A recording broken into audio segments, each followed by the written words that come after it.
Hello दोस्तों, स्वागत है आपका। आज के वीडियो में मैं आपको बताने वाला हूं कि जो आरआरसी ग्रुप डी में अभी डीवी और डॉक्यूमेंट वेरिफिकेशन चल रहे हैं, लगभग आधा काम हो चुका है। बहुत सारे जोनों में कंप्लीट भी हो चुका है और किसी किसी जोन में अभी आधे के लगभग बचा हुआ है। पर अभी अब काफ़ी ज़्यादा लोगों का डीवी हो चुका है। मैंने जितना हो सका उतना डीवी का आपको रिव्यू देने की पूरी कोशिश करा ताकि आपके डीवी और मेडिकल में आपको कोई प्रकार की दिक्कत ना हो।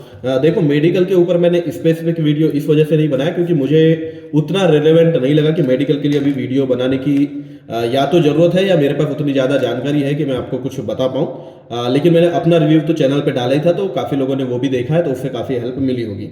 बाकी मैं डीवी को लेकर के मैंने पूरी कोशिश करा कि मैं आप लोगों की काफ़ी हेल्प कर पाऊँ और मुझे लगता है काफ़ी लोगों को इसका बेनिफिट हुआ भी है। तो अभी देखो, अभी अब ये है कि पेंडिंग में कुछ कैंडिडेट बचे हुए हैं। तो पेंडिंग में पहले मैं ये बता देता हूँ आपको कि ये वीडियो है किस बारे में। तो ये वीडियो में मैं वो बताने वाला हूँ कि डीवी, अगर जिसका डीवी कंप्लीट हो चुका है, मेडिकल कंप्लीट हो चुका है और अब इसके आगे प्रोसेस क्या होने वाली है। और देखिए, मेरा लेवल 5 का पैनल लिस्ट आउट हो चुका है, तो लेवल 5 में पैनल के बाद क्या होने वाला है वो भी मैं बता दूंगा। इससे काफ़ी हेल्प मिल जाएगी। मेरा जो बिलासपुर जोन है वहाँ पर लेवल 5 की ज्वाइनिंग हो चुकी है कंप्लीट। तो मेरी काफ़ी सारे दोस्त हैं जिनका लेवल 5 में बिलासपुर जोन से हुआ है, तो उसी के आधार पर मैं अभी आप को काफ़ी डिटेल देने वाला हूँ। तो शुरू करते हैं। इसके पहले मैं ये बोलूँगा, जो भी लोग पेंडिंग में डॉक्यूमेंट वेरिफिकेशन करवाने जा रहे हो वो लोग प्लीज़ मेरे से जरूर कांटेक्ट करना टेलीग्राम पर @आदर्श चौधरी96 पर ADARSHACHOUDHARY96। इस पर जरूर मेरे से कांटेक्ट करना, ताकि काफ़ी लोग जानना चाहते हैं कि पेंडिंग का रिजल्ट क्या हो रहा है, ताकि उन्हें राहत मिल जाए। तो जितनी खबर मेरे पास है वो मैं आपको बता देता हूँ कि कुछ जोन की खबर मेरे पास है, तो उसमें ये हो रहा है कि रिजेक्ट नहीं कर रहे हैं, पूरा कोऑपरेट कर रहे हैं। अगर पहले आपके पास नया इनकम सर्टिफिकेट था और आपको पुराना मांगने की वजह से ही अगर वापस किया गया था, ईबीसी वालों की मैं खासकर बात कर रहा हूं, तो अभी वो नया वाला लेकर के आपको क्लियर कर रहे हैं और मेडिकल के लिए भेज रहे हैं। ठीक है। डेट ऑफ बर्थ को लेकर के मेन इशू है। डेट ऑफ बर्थ में अगर कुछ बड़ी गलती है और तो उसमें कुछ इश्यूज आ रहे हैं। लेकिन अभी मैं आपको ये बता रहा हूं कि डीवी और मेडिकल जिनका हो गया है, या आपका भी जब डीवी और मेडिकल हो जाएगा तो उसके बाद क्या होता है। तो शुरू से शुरू करें तो देखो, जिन लोगों को अपना मेडिकल स्टैंडर्ड पता चल गया है वो लोग तो काफ़ी श्योर हो जाएंगे कि मार्क्स के हिसाब से भी कि उनको कौन सी पोस्ट मिलने वाली है। फिर भी मैं आपको डिटेल में बता देता हूँ। देखो, पोस्ट किस हिसाब से मिलने वाली, प्रेफरेंस के हिसाब से, कि आपने जो प्रेफरेंस डाली है उसके हिसाब से पोस्ट मिलने वाली है। तो अभी जो कट ऑफ आएगी आपकी डीवी के लिए, जो कट ऑफ आई है, सबसे रिलैक्स वाली बात यह है कि अगर आपका नाम डीवी में आ चुका है मतलब आप ऑलरेडी मेरिट में आ चुके हो, यानी अब आपको यह डर नहीं है कि नंबर की वजह से आपका कोई दिक्कत हो सकती है। नंबर की वजह से किसी को दिक्कत नहीं होने वाली, क्योंकि एक सीट पर एक ही आदमी को बुलाया जा रहा है। और अभी देखो, डीवी में काफी लोग एब्सेंट भी होने वाले, जैसे मैं दो तीन लोगों को जानता हूं जो लोग पीईटी क्लियर करे थे लेकिन उसके बाद उन्होंने डीवी में वो प्रेजेंट नहीं होने वाले। तो मुझे नहीं लगता कि ऐसा एक भी कोई रहने वाला है जिसका डीवी और मेडिकल के लिस्ट में नाम आया हो, डीवी के लिए वो गया हो और मेडिकल किया हो और वो फिर मेरिट की वजह से लिस्ट से बाहर हो जाए। ऐसा नहीं होने वाला है। तो इस बात को लेकर के बिल्कुल निश्चिंत रहो, कोई बाहर नहीं होगा, इसकी लगभग गारंटी ही है। बाहर होने का क्या रीजन बन सकता है वो तो फ्यूचर की बात है, लेकिन मुझे कोई और रीजन समझ नहीं आता कि मेरिट के हिसाब से कोई बाहर हो सकता है। मेरिट की वजह से कोई बाहर नहीं होगा। ऐसा मैंने काफी लोगों को बताया था पहले भी, और जैसा मैंने बोला था वैसे हुआ कि क्या होता है कि जिसकी एक दो पोस्ट की ही कट ऑफ क्लियर रहती है वो लोग काफी डरते रहते हैं, लेकिन डरने की जरूरत नहीं है। अगर लिस्ट में एक बार नाम आया है तो आपको पोस्ट मिलने वाली है। तो शुरू करते हैं कि पोस्ट मिलेगी कैसे। देखो, मेरिट में अभी आपको कट ऑफ पता चली होगी, लेकिन पोस्ट के हिसाब से शायद कट ऑफ आपको नहीं पता चली होगी। तो लेकिन अगर आपके कट ऑफ से बहुत अच्छे नंबर है तो प्रेफरेंस के हिसाब से आपको कट ऑफ मिलने वाली, मतलब प्रेफरेंस के हिसाब से आपको पोस्ट मिलने वाली है। अब ऐसा है कि मान लो आपने प्रेफरेंस 1 में जो पोस्ट डाली है उसमें आपने मेरिट तो क्लियर करी, लेकिन मेडिकल स्टैंडर्ड में आप फेल हो रहे हो या आपको लोअर मेडिकल स्टैंडर्ड मिला है, तो ऐसा नहीं कि आपको बाहर कर दिया जाएगा।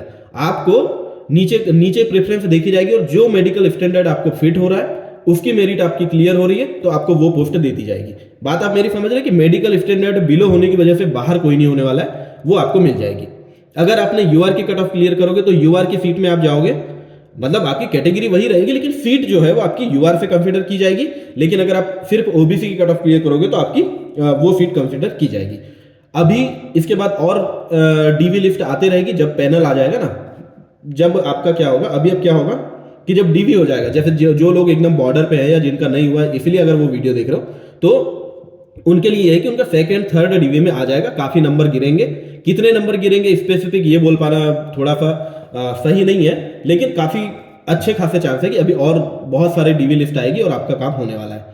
इस बार वेटिंग लिस्ट नहीं है, लेकिन इस बार ऐसा है कि एक प्लेस पर एक ही बच्चे को बुलाया जा रहा है, जब उसकी जरूरत है तब बुला रहे, जैसे वो मेरिट में आ रहा है उसको बुला रहे हैं, उसका डीवी कर रहे हैं, मेडिकल कर रहे हैं और उसको फिर पैनल लिस्ट में लाया जाएगा। तो देखो, जिसका डीवी हो जाता है, मेडिकल हो जाता है, उसके बाद क्या होता है, एक पैनल लिस्ट आती है। पैनल लिस्ट में आपको पोस्ट भी पता चल जाएगी कि किस पोस्ट के लिए आपका सिलेक्शन हुआ है, और आपको वो भी पता चल जाएगा कि आपका, उस हिसाब से आप अंदाजा लगा लोगे कि आपका मेडिकल स्टैंडर्ड आपको क्या मिला है। उसमें यह भी पता चल जाएगा कि अगर कोई मेडिकल स्टैंडर्ड में फेल हो रहा है और मेरिट में नहीं आ पा रहा है, तो वो भी आ जाएगा कि आपका मेडिकल स्टैंडर्ड ये था, लेकिन आप जो है मतलब जो मेडिकल स्टैंडर्ड चाहिए था उससे बिलो आए हो और अभी मेरिट क्लियर नहीं कर रहे हो, ये भी उसमें आ जाएगा। मतलब जो पैनल लिस्ट आपके जोन की आएगी, जोन की आती है पैनल लिस्ट, और पैनल लिस्ट में पूरी डिटेल रहती है। जिसका मेडिकल विथहेल्ड रहता है उनको भी लिखा रहता है, जिसका मेडिकल में टेम्पररी अनफिट रहते हैं वो भी लिखे जाते हैं। पैनल लिस्ट ये होती है कि पैनल लिस्ट में अगर नाम आया मतलब आप ज्वाइनिंग के लिए रेडी हो, अब सीधे आपको ज्वाइनिंग के लिए जाना है, ये होता है पैनल लिस्ट का मतलब।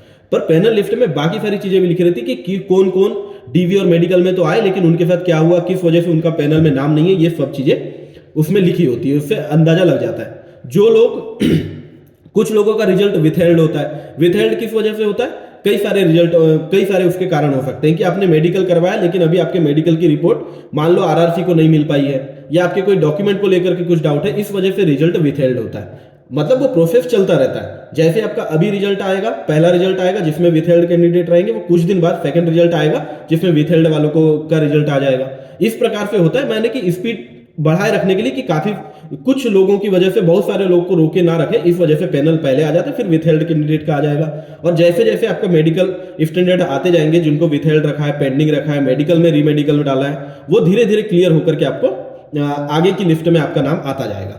बात आ रही समझ में? यानी यहां पर ये डाउट नहीं है आपको, ये डाउट नहीं होना चाहिए आपको कि मेरिट बढ़ जाएगी, मेरिट नहीं बढ़ेगी, मेरिट कम होती जाएगी। यानी अगर एक बार डीवी मेडिकल में आपका नाम आया मतलब आप टॉप के बच्चों में आ चुके हो, जितनी पोस्ट है उतने बच्चों में आ चुके हो। अब ये बताओ उसमें नए बच्चे तो ऐड होंगे नहीं, क्योंकि मार्क्स में आप ऑलरेडी आ चुके हो। कुछ बच्चे बाहर जरूर होंगे, या तो कोई लोग जाएंगे नहीं डीवी में, कोई लोग एब्सेंट हो जाएंगे, कोई लोग डीवी में किसी तरीके से फेल होंगे। जैसे डीवी में फेल कैसे होते हैं कि आपने फॉर्म तो कैटेगरी से भरा, लेकिन आप कोई सर्टिफिकेट प्रोड्यूस नहीं कर पाए, तो आपको यूआर के मेरिट में कंसिडर किया जाएगा। अगर वो क्लियर नहीं होती तो आप बाहर हो जाते हैं। आप नहीं, मतलब जिनका ऐसा रहता है वो बाहर हो जाते हैं। इस प्रकार से होता है। और कुछ लोग क्या होता है कि जैसे कैटेगरी जो होती है वो उनको नहीं मिलती, कैटेगरी से नहीं आते तो जनरल से आ जाते हैं।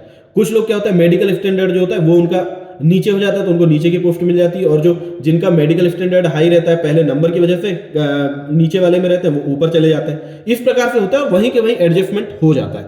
और पहली बात, इतना मार्जिन तो रहता ही है कि नीचे वाले से मतलब बाहर वालों को ही अंदर लाया जाए, बल्कि अंदर वाले बाहर नहीं होते अगर वो मेडिकली फिट पाए जाते हैं, डॉक्यूमेंट वेरिफिकेशन में फिट होते हैं। बात क्लियर है? तो ये डाउट आपका क्लियर हो गया। अब देखो इसके बाद पैनल लिस्ट आता है। पैनल लिस्ट में आपकी पोस्ट कंफर्म हो जाती है, आपको ये पोस्ट मिली है। अभी देखो जिनको डिवीजन मिल गया है उनको हो सकता है कि डिवीजन भी पैनल लिस्ट में मेंशन रहे। जैसे प्रेफरेंस क्या हुआ है, हर जगह डिवीजन की प्रेफरेंस लिए हैं ऐसी बात नहीं है।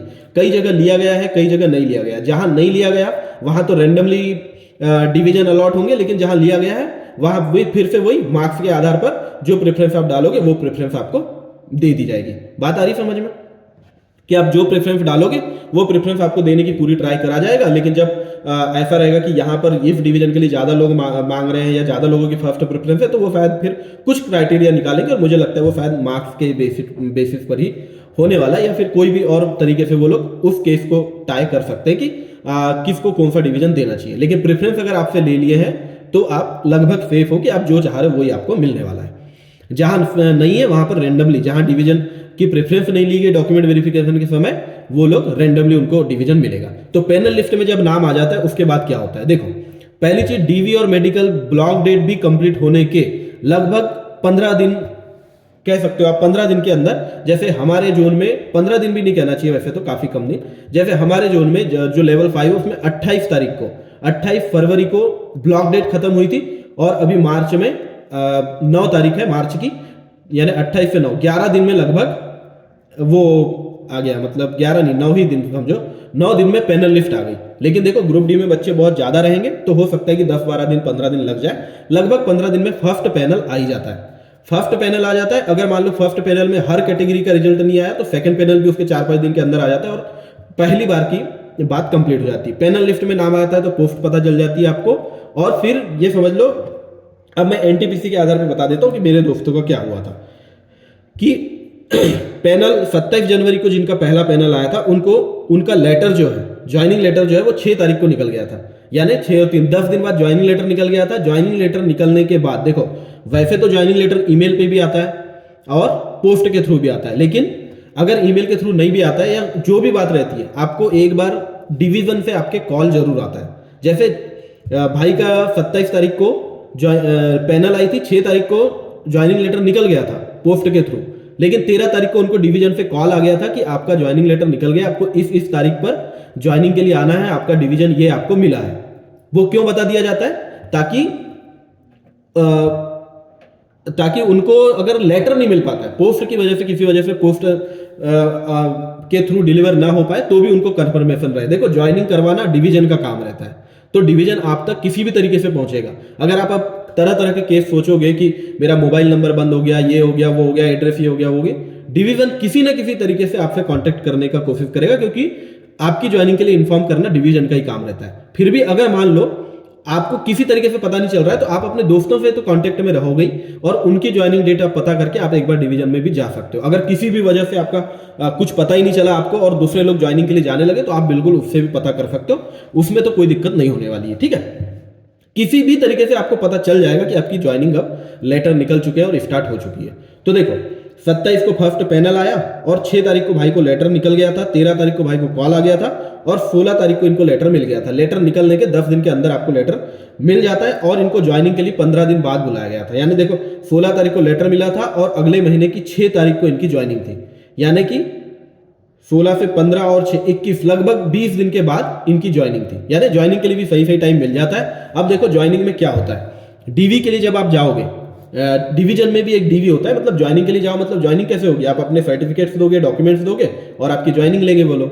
तो वहां पर आपके सारे डॉक्यूमेंट्स होने चाहिए जो आपने डीवी में दिए थे, प्लस अगर कोई डॉक्यूमेंट आपने डीवी में नहीं दे पाए थे लेकिन फिर भी आपका डीवी क्लियर हो गया था, तो हो सकता है कि आपको डिवीजन में वो डॉक्यूमेंट मांगा जाए। लेकिन अगर मान लो कई जगह हुआ है कि आपने ईबीसी सर्टिफिकेट नहीं दिया, फिर भी आपको क्लियर करके मेडिकल डीवी हो गया, लेकिन अगर आपके डॉक्यूमेंट पे कुछ मेंशन नहीं है कि ये सबमिटेड, नॉट सबमिटेड कुछ, तो कोई दिक्कत नहीं है। ठीक है, बाकी डिवीजन में अगर आप जाओगे तो उस सर्टिफिकेट यानी ईबीसी को लेकर के कोई प्रॉब्लम होने वाली है ऐसा मुझे नहीं लगता।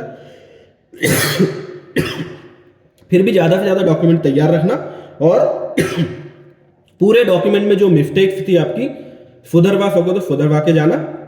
बाकी बॉन्ड भी लगता है, तो देखो लेवल 1 में बॉन्ड तो शायद नहीं होगा, उसके ऊपर बॉन्ड वगैरह है, अगर है तो वो सब मतलब जो भी डॉक्यूमेंट आपको एडिशनल लगने वाले हैं। देखो, कैरेक्टर सर्टिफिकेट लगता है, गेजेटेड ऑफिसर के कुछ डॉक्यूमेंट लगते हैं या साइन सिग्नेचर वाले, वो सब डॉक्यूमेंट आपके ज्वाइनिंग लेटर में डिटेल में लिखे रहते हैं। और डिवीजन वाले इतना भी कोऑपरेट करते हैं कि आपको फॉर्म फिल कैसे करने हैं, डॉक्यूमेंट क्या देने हैं, उस पर ही आपके वो या तो व्हाट्सएप ग्रुप बना दिया जाता है या कॉल से आपको बता दिया जाता है, पर ग्रुप ही बनाते हैं जनरली और आपको पूरी डिटेल बता देते हैं। मतलब घबराने वाली कोई बात नहीं रहती। अगर अभी का डीवी आपका क्लियर हुआ है तो ज्वाइनिंग के वाला भी डीवी क्लियर हो जाएगा, बहुत ज्यादा कोई को सोचने की जरूरत नहीं है। और ज्वाइनिंग के टाइम अगर कोई डॉक्यूमेंट आप प्रोड्यूस नहीं भी कर पाते लेकिन किसी तरीके से आप लीगल कैंडिडेट हो ये प्रूफ होता है तो आपको टाइम भी मिल जाता है। ठीक है, अब क्या हुआ, 6 तारीख को भाई लोग जाके ज्वाइन करा के आए। उसके बाद जैसे अगर देखो ट्रेनिंग है अभी लेवल 5 की, तो ट्रेनिंग इंस्टीट्यूट खाली नहीं थे, इसीलिए इन्हें ज्वाइनिंग लेकर के वापस भेज दिया गया है और बोला गया कि कॉल करके आपको बुला लिया जाएगा। तो जब इनको कॉल बुलाएगा ट्रेनिंग के लिए चले जाएंगे और जिस दिन से ये ट्रेनिंग पे जाएंगे वहां से इनका पे बनना शुरू हो जाएगा, सैलरी बनना स्टार्ट हो जाएगी। इसी तरीके से लेवल 1 में भी होगा।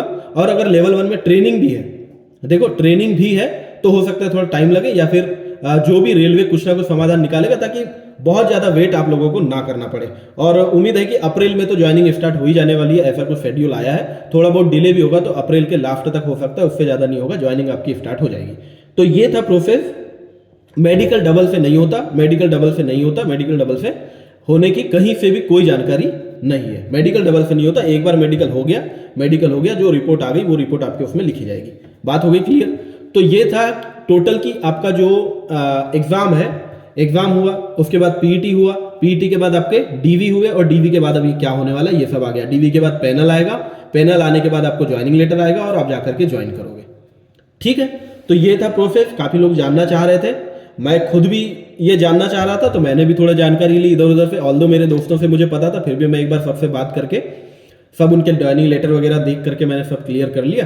तो सोचा मैंने जब इतनी रिसर्च करी तो मैं आप लोगों को भी बताऊं, काफ़ी हेल्प आपको इससे हो जाएगी। तो चलिए ठीक है, जैसे ही मुझे मौका मिलेगा अभी आप लोगों के लिए वीडियोस में बनाता रहूंगा। हो सकता है अभी मैं अपने ज्वाइनिंग मतलब एक बात तो जो है वो कंफर्म आपको बता रहा हूँ कि जब मैं ज्वाइनिंग की लेटर मेरा आएगा वो मैं लेटर भी आपको दिखा सकता हूँ, और उसमें जो डॉक्यूमेंट्स मेंशन रहेंगे उनको जब मैं बनवाने जाऊंगा तो मैं प्रॉपर ब्लॉग बनाने वाला हूँ उस बात का, कि मैं जब ऑफिस में जाऊंगा और ब्लॉग बनाऊंगा मतलब डॉक्यूमेंट्स बनवाऊंगा तो उसका ब्लॉग जरूर बनाऊंगा, क्योंकि मेरे अंदर भी ये थोड़ी सी नर्वसनेस है कि कैसे कैसे मैं डॉक्यूमेंट बनवाने ये ऑफिस जाऊंगा वो ऑफिस जाऊंगा, कैसे बात करूंगा ये वो। तो वो मैं उसका रियल टाइम जो फीलिंग रहेगी वो मैं आपके साथ शेयर करूंगा जरूर, क्योंकि उसको देखने के बाद आप खुद ऐसे रिलेट कर पाओगे कि हमको भी ये करना है। तो थोड़ा सा तो चिल डाउन आप हो जाओगे, और कैसे कुछ प्रॉब्लम आती है सॉल्यूशन कैसे करना है वो सब भी मैं आपको उस तरीके से बताऊंगा। तो चैनल से जुड़े रहना, चैनल पे वीडियो आते रहेंगे और मैं पूरी कोशिश करता हूं कि जो मैं सीखूं वो आपको जरूर बताऊं। तो ये था आज का वीडियो, चैनल पे एक्टिव रहना तो आपको और भी जानकारियां मिलते रहेगी। और ऑल द बेस्ट, सबका बढ़िया से डीवी मेडिकल तो हो ही रहा है। अब जो लोग पेंडिंग में है वो प्लीज मुझे एक बार जरूर मैसेज करना, ताकि मैं उस बारे में सब बाकी लोगों को इन्फॉर्म कर सकूं कि पेंडिंग में किस तरीके से चीजें हो रही है, थोड़ी तो नॉर्मलाइज हो ही रही होगी। तो ठीक है, all the best and thank you all of you.